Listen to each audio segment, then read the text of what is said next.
नमस्ते दोस्तों, स्वागत है आपका द स्टडी इन विलेज में। आज है 2 मार्च और आज के करंट अफेयर्स की शुरुआत चलिए करते हैं। इस वीडियो में आपको the Hindu, Jansatta, PIB, the Indian Express, down to earth के जो मोस्ट इंपॉर्टेंट आर्टिकल्स होते हैं जो कि आपकी परीक्षा की दृष्टि से काफ़ी महत्वपूर्ण होते हैं, उन पर चर्चा की जाती है हिंदी माध्यम में। और इस वीडियो के अलावा एक वीडियो और आती है जो कि हम लोग घटना चक्र का एनालिसिस करते हैं, यानी कि घटना चक्र में जो क्वेश्चन पूछे गए हैं वो चाहे यूपी पीसीएस का हो, यूपीएससी का हो, बीपीएससी का हो, आरओ का, एमपी पीसीएस, उत्तराखंड पीसीएस, कहीं का भी हो, वो क्वेश्चन के बारे में हम लोग डिटेल में चर्चा करते हैं। पहले उस क्वेश्चन को सॉल्व करते हैं, फिर उसके बारे में उसका एनालिसिस बहुत अच्छे तरीके से करते हैं, क्योंकि कोई भी एग्जाम दे रहे हैं आप तो उसका पैटर्न पता होना बहुत ज़रूरी है। एग्जाम देने से पहले हमको प्रीवियस ईयर क्वेश्चन देखना बहुत ज़रूरी है। तो हम लोग इस टाइम पे प्रीवियस ईयर की एक सीरीज चल रही है जिसमें हम सारे प्रीवियस ईयर के क्वेश्चन धीरे धीरे करके डिस्कस कर रहे हैं। एक वीडियो आ चुकी है तो आप उसको देख सकते हैं, उस वीडियो के बारे में फिर मतलब बता सकते हैं, कुछ सजेस्ट कर सकते हैं कि इसमें और कुछ ऐड करना है तो कमेंट बॉक्स में बता सकते हैं। कुछ और ऐड करवाना हो तो ये इस वीडियो में भी आप कुछ ऐड करवाना है एक्स्ट्रा तो कमेंट बॉक्स में बता सकते हैं। और हाँ, ये वीडियो आपको 7 से 8 के बीच में सुबह देखने को मिलेगी और वो वीडियो आपको 5 से 6 के बीच में शाम को देखने को मिलेगी। ठीक है, तो 7 से 8 के बीच में ये सुबह और वो 5 से 6 के बीच में शाम को मिलेगी देखने को। तो आप इन दोनों वीडियो का अगर आपको फ़ायदा हो रहा है तो मतलब आपको लग रहा है कि ठीक है तो आप इसका फ़ायदा ले सकते हैं। ठीक है, तो चलिए बात करते हैं आज के न्यूज़ की। तो अभी हम लोगों ने हाल ही में राष्ट्रीय विज्ञान दिवस मनाया है 28 फरवरी को। तो इसके उपलक्ष्य में प्रधानमंत्री जी जो कि नरेंद्र मोदी जी हैं, इन्होंने कहा है कि भारत टेक्नोलॉजी और विज्ञान में आगे बढ़ रहा है। धीरे धीरे भारत ने बहुत सारे ऐसे मतलब नॉलेज कर लिया है टेक्नोलॉजी के विषय में, वो बहुत सारी चीज़ें मेक इन इंडिया के तहत भी बना रहा है। और अभी हम लोगों ने विज्ञान के थ्रू ही चंद्रयान 2 लॉन्च किया है, 3 की तैयारी में है, चंद्रयान 3 जो है वो लॉन्च होने की तैयारी में है। तो ये यहाँ पे यही सारी चीज़ें बताई गई कि विज्ञान में भारत धीरे धीरे आगे बढ़ रहा है, साथ ही वैश्विक लेवल पर भारत की पहचान भी बढ़ रही है। ठीक है, तो हमारे लिए इंपॉर्टेंट ये है कि राष्ट्रीय विज्ञान दिवस कब मनाया जाता है। तो राष्ट्रीय विज्ञान दिवस 28 फरवरी को मनाया जाता है। क्यों मनाया जाता है? क्योंकि इसी दिन 1986 में 28 फरवरी के दिन 1986 में ये घोषित किया गया था कि हम लोग 28 फरवरी को राष्ट्रीय विज्ञान दिवस के रूप में मनाएंगे, क्योंकि इसी दिन 28 फरवरी को ही सीवी रमन ने रमन प्रभाव की खोज की थी। तो इसलिए हम लोग 28 फरवरी को राष्ट्रीय विज्ञान दिवस मनाते हैं। और इसके लिए रमन प्रभाव के लिए इनको 1930 में नोबेल प्राइज़ भी मिला था। ठीक है, तो अब ये याद रखिएगा इनको नोबेल प्राइज़ कब मिला था, तो 1930 में मिला था, क्योंकि कभी कभी statement wise question UP PCS जैसे आरओ में ऐसे क्वेश्चन पूछ लिए जाते हैं। ठीक है, तो 1986 से ही हम लोग, या मान लीजिए कि ऐसे क्वेश्चन पूछ ले कि 1987 से हम लोगों ने राष्ट्रीय विज्ञान दिवस मनाना शुरू किया, तो क्या सही है? गलत है। 1936 में इनको नोबेल प्राइज़ मिला, तो सही है? गलत है। तो मतलब तो ये सारी चीज़ें ऐसे जो क्वेश्चन बना के आप दिमाग में अपने रख लीजिए कि मतलब कि कैसे क्वेश्चन बनने की संभावना है। जब हम कुछ पढ़ते हैं ना तो उसके क्वेश्चन हमारे अंदर बनते रहने चाहिए, माइंड में एक क्वेश्चन बनते रहने चाहिए कि किस प्रकार के क्वेश्चन पूछे जाने की संभावना है। और ये आपको तभी पता होगा जब आप प्रीवियस ईयर क्वेश्चन देखे हुए होंगे। किसी भी एग्जाम के प्रीवियस ईयर क्वेश्चन आप देखेंगे तब आपको ये पता चलेगा कि कैसे क्वेश्चन बनने की संभावना है। ठीक है, तो ये अब आपके लिए 2 क्वेश्चन है, ये बताइएगा कि नोबेल प्राइज़ किन देशों के द्वारा दिया जाता है और कितने प्रकार के दिए जाते हैं। ठीक है, तो चलिए आगे बढ़ते हैं। यहाँ देखिए दूसरा न्यूज़ है। यहाँ पे चंद्रयान 3 मिशन के लॉन्च मतलब जो इसका इंजन है इसके लॉन्च का परीक्षण कर लिया गया। जो इंजन है उसका परीक्षण कर लिया गया है। जो चंद्रयान 3 लॉन्च होने वाला है इसका परीक्षण कर लिया गया है। ठीक है, तो ये सक्सेसफुली रहा है इसका परीक्षण। तो यही सारी चीज़ें बताई जा रही हैं। चंद्रयान 2 लॉन्च कर दिया गया है। ठीक है, चंद्रयान 2 लॉन्च हो गया है जो कि बहुत हद तक सफल नहीं रहा और चंद्रयान 3 लॉन्च करने की बात की जा रही थी। ठीक है, ये 3 प्रमुख मॉड्यूल पर आधारित होगा, जिसमें प्रमोदन होगा, लैंडर होगा और रोवर होगा। इसमें क्या होगा कि रोवर जो है ये सतह पर, जैसे कि ये एक मिनट, जैसे कि ये मिशन जाएगा तो रोवर इससे उतरेगा और यहाँ इस पर कुछ गाड़ी नुमा रहेगा, गाड़ी की आकृति छोटी सी, और ये पूरे सतह पे टहलेगा, वहाँ की फ़ोटो खींच के यहाँ पे बताएगा कि यहाँ पे चंद्रमा में हो गया रहा है या फिर कैसा स्थान है। ठीक है, तो आप इसके बारे में याद रखिएगा। चलिए आगे बढ़ते हैं। देखिए यूरोपीय संघ के साथ बड़ा बदलाव। यहाँ पे एक क्या है कि भारत और यूरोपीय संघ में कितने देश हैं ये आप बताइएगा। ठीक है, यूरोपीय संघ में वर्तमान में कितने देश हैं ये आप बताइएगा। तो 8 साल के मतलब 8 साल बाद पिछले वर्ष जून के लंबे समय के लंबित व्यापार और निवेश के समझौते पर बातचीत शुरू हो गई थी। यहाँ पे FTA की बात की जा रही है, यानी कि मुफ्त व्यापार समझौता के बीच में हुआ है कि हम लोग जिसके देखिए इसके अंदर जितने भी देश आते हैं, यूरोपीय संघ के अंदर कितने देश आते हैं ये आप बताइएगा। इसके अंदर जितने देश आते हैं भारत के साथ उनका संबंध मुफ्त व्यापार समझौता के रूप में हुआ है कि FTA के, यानी कि हम लोग आपस में व्यापार करेंगे, तो उसकी बातचीत की जा रही है। ठीक है, अब आप इसमें बताइएगा कि कितने देश इसके अंदर आते हैं और कौन सा हाल ही में एक देश इससे बाहर हुआ है।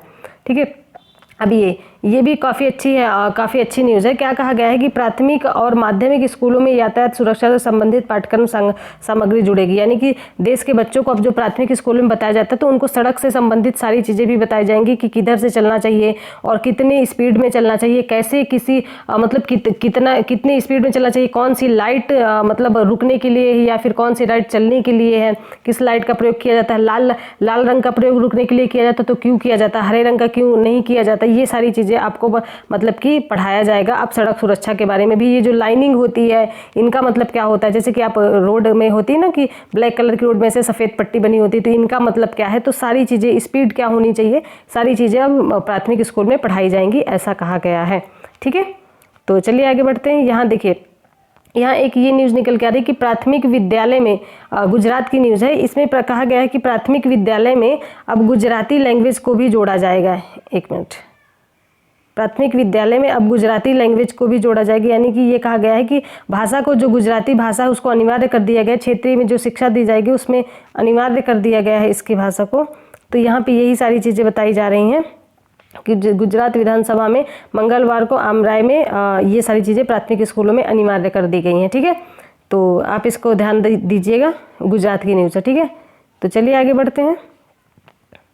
एक मिनट, यहाँ लठमार होली मतलब ये ऐसे ही लगा दिया गया है, सिर्फ बरसाना में होली हो रहा है तो होली के उसमें सब लोग मतलब कि एक पर्व मना रहे हैं होली, और बहुत काफ़ी अच्छे से इसमें लठमार होली खेली जाती है। इसमें क्या होता है कि जो महिलाएं होती हैं वो जो पुरुष होते हैं फिर उनको इस डंडे से मारती हैं, ये अपने बचाव के लिए फिर ऐसी चीज़ों का प्रयोग करते हैं। ये सारी चीज़ें बहुत मतलब अच्छी लगती हैं, सारी स्थानीय, कहीं हमारे यहाँ का कल्चर है, कितने प्रकार की जातियाँ, कितने प्रकार के सारी चीज़ें पाई जाती हैं और कितने प्रकार की मतलब संस्कृति कितनी है, सब अलग अलग, थोड़ी थोड़ी दूर में हर चीज़ चेंज हो जाती है। तो काफ़ी अच्छी न्यूज़ है, मतलब देख के थोड़ा अच्छा लग रहा है। विभिन्नता में एकता, मतलब भिन्नता में एकता, ये सारी चीज़ें। ठीक है, अनेकता में एकता, या ये बोल सकते हैं। तो ये न्यूज़ दोबारा लग गया है। तो चंद्रयान 3 का जो अभियान मैंने अभी बताया कि चंद्रयान 3 के लिए जो इंजन है, क्रायोजेनिक इंजन, उसका सफल परीक्षण कर लिया गया है। चंद्रयान 3, जब चंद्रयान 3 लॉन्च किया जाएगा तो इससे संबंधित सारी चीज़ें आपको डिटेल में समझा दी जाएंगी। ठीक है, तो चलिए आगे बढ़ते हैं। यहाँ पे क्या है कि 30% प्रदूषण कम हुआ है दिल्ली में ये कहा गया है कि 30% प्रदूषण दिल्ली में कम हुआ है। और पहले क्या था कि 10 जो मतलब प्रदूषण के शहर थे, देखिए 10 प्रदूषित शहरों में से एक दिल्ली था और इसको अब 10 प्रदूषित शहरों से हटा दिया गया है। तो केजरीवाल ने ये कहा है कि अब इसको हम 10 स्वच्छ शहरों में दिल्ली को शामिल करेंगे। ठीक है, तो यहाँ पे यही बात है, ज़्यादा इंपॉर्टेंट न्यूज़ नहीं थी, ये है कि आप इसको याद रखिएगा कि दिल्ली को 10 प्रदूषित शहरों की लिस्ट से हटा दिया गया है। ठीक है, तो ये है भारत और मालदीव के बीच रक्षा सहयोग। जो हमारे यहाँ चीफ ऑफ डिफेंस स्टाफ है, अच्छा ये बताइएगा प्रथम चीफ ऑफ डिफेंस स्टाफ कौन था। ठीक है, प्रथम चीफ ऑफ डिफेंस स्टाफ कौन थे, जो कि बहुत ही महत्वपूर्ण पर्सनालिटी थे, उनके बारे में बताइएगा। तो इस टाइम पे चीफ ऑफ डिफेंस स्टाफ जो है जनरल अनिल चौहान है, तो इनके बारे में बात की जा रही है। और जो मालदीव के chief of defence force major है उनका नाम है अब्दुल्ला शमाल। ठीक है, अब्दुल्ला शमाल, तो इनके बारे में भी बातचीत की जा रही है। ये दोनों मिलके अपने देशों के बारे में मिलके चर्चा करेंगे कि हम लोग किस प्रकार से अपनी जो रक्षा व्यवस्था है इसको कैसे किस प्रकार से आगे ले सकते हैं, आगे ले जा सकते हैं। तो मालदीव के साथ भारत के बहुत अच्छे रिश्ते हैं। ठीक है, और ये एक न्यूज़ है कि पहली बार भारत आएंगे चीन के नए विदेश मंत्री। हाल ही में अभी G20 की मीटिंग भारत में हो रही, तो इसमें अब विदेश मंत्री आने वाले हैं, प्रत्येक देश के विदेश मंत्री आएंगे, तो चीन के विदेश मंत्री भी आएंगे। तो चीन के विदेश मंत्री कौन है, इनका नाम है चिन यांग। ठीक है, ये पहली बार भारत आने वाले हैं। और जहाँ पे मीटिंग होती है, जैसे कि G20 की मीटिंग भारत में हो रही है, तो मतलब G20 के साथ तो यहाँ के विदेश मंत्री बात करेंगे, लेकिन फिर जयशंकर प्रसाद की अलग से बात होगी इनके साथ, चीन के साथ, और फिर अन्य देशों के साथ जिससे वो करना चाहते हैं। क्या होगा कि अलग से हम अपने देशों को मतलब G20 के साथ तो हमारे देश मतलब सारे देश रहेंगे, लेकिन अलग से भी हम अपने जिन देशों के साथ हमको रिलेशन अच्छे करने हैं या फिर कुछ संबंध रखना है, उनसे भी अलग से बात की जाएगी। तो यहाँ पे इनका नाम याद रख लीजिएगा, इनका नाम है चिन यांग। तो इनके साथ भी जयशंकर प्रसाद मीटिंग करेंगे और इसमें द्विपक्षीय वार्ता होगी, जिसमें ये कहा जाएगा कि कैसे मतलब तनावपूर्ण जो माहौल बना रहता है सीमा क्षेत्र में, कैसे उसको शांत किया जा सकता है। ठीक है, तो चलिए आगे बढ़ते हैं। ये एक न्यूज़ निकल के आ रही है कि ट्रांसजेंडर बच्चे भी बगैर किसी भेदभाव के पढ़ाई कर सकेंगे। स्कूलों में अब प्रशिक्षण देने की बात की जा रही है कि जो ट्रांसजेंडर के बच्चे हैं या फिर जो ट्रांसजेंडर के बच्चे नहीं, जो ट्रांसजेंडर बच्चे हैं वो भी अब स्कूलों में मतलब बिना किसी भेदभाव के पढ़ाई कर सकेंगे, कोई उनके साथ भेदभाव नहीं करेगा। तो इसके लिए प्रशिक्षण दिया जाएगा। पहले प्रशिक्षण किसको दिया जाएगा? पहले शिक्षकों को प्रशिक्षण दिया जाएगा, वहाँ के प्रिंसिपल शिक्षकों को और जो वहाँ के गार्ड वगैरह होते हैं उनको प्रशिक्षण दिया जाएगा कि वो ट्रांसजेंडर के साथ भेदभाव ना करें। और फिर बच्चों के साथ मतलब फिर बच्चों को प्रशिक्षण दिया जाएगा कि कैसे वो उनके साथ एक मतलब जैसे कि कोई आपका एक दूसरा दोस्त होता है, कैसे आप उनके साथ एक दोस्ती स्थापित कर सकते हैं। ये बात कही जा रही है, जो कि काफ़ी अच्छी न्यूज़ है। उनके हाथ में थोड़ी ना होता है। ट्रांसजेंडर को ऐसे मतलब समाज में ऐसी नज़र से देखा जाता है कि शायद उन्होंने कोई गलती की, उनके हाथ में कुछ नहीं है। जिस प्रकार से आपको भगवान ने बना के भेजा है उसी प्रकार जो भी अल्लाह गॉड भगवान जिसको भी आप मानते हैं उसी प्रकार से उनको भी बना के भेजा गया। तो उनके हाथ में कुछ नहीं है ये सारी चीज़ें, ठीक है। तो आपको अगर सम्मान पाने का या अधिकार, आपको बहुत सारे मानव होने के नाते आपको कई सारे अधिकार दिए गए हैं, तो ये अधिकार उनके भी मानव होने के नाते होने चाहिए, ठीक है। तो चलिए आगे बढ़ते हैं।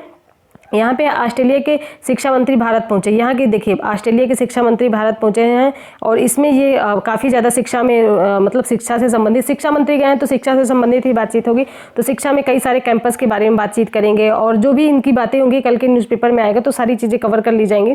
आप ये ध्यान रखिएगा कि ऑस्ट्रेलिया के मतलब इसमें कैंपस खोलने की भी बात की जाएगी कि मंगलवार को ऑस्ट्रेलिया के शिक्षा मंत्री, इनका नाम है जेसन क्लेयर, ये याद रखिएगा, ठीक है। इनका नाम है जेसन क्लेयर। तो शिक्षा मंत्री, ये पूछा जा सकता है कि जेसन क्लेयर कहाँ के शिक्षा मंत्री है या फिर कहाँ कौन सी एक महत्वपूर्ण पर्सनालिटी जो कि अभी भारत के दौरे पर आई थी। तो इनका नाम है जेसन क्लेयर, ये ऑस्ट्रेलिया के शिक्षा मंत्री है। तो इनसे संबंधित बातचीत की जा रही है कि ये मतलब शिक्षा से संबंधित कि कैसे आप यहाँ भारत की शिक्षा को कैसे गुणवत्तापूर्ण और महत्वपूर्ण बना सकते हैं, ठीक है, क्योंकि शिक्षा बहुत ही महत्वपूर्ण है। तो इसको याद रखिएगा। और दूसरा, एक मिनट,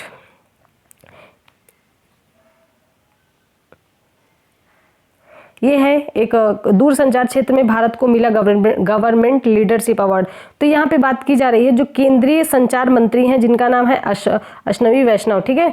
केंद्रीय संचार मंत्री जिनका नाम है अश्विनी वैष्णव। तो ये मंगलवार को बताया कि भारत को स्पेन के बार्सिलोना में आयोजित GSMA मोबाइल वर्ल्ड कांग्रेस में गवर्नमेंट लीडरशिप अवार्ड 2023 मिला है, ठीक है, जो कि काफ़ी अच्छी बात है। तो याद रखिएगा दूर से किस क्षेत्र में दिया जाता है, तो दूरसंचार के क्षेत्र में दिया जाता है। क्या नाम है अवार्ड का? गवर्नमेंट लीडरशिप अवार्ड 2023, ठीक है। तो ये किसको मिला है? भारत को मिला है। कहाँ पे हुआ? स्पेन में हुआ।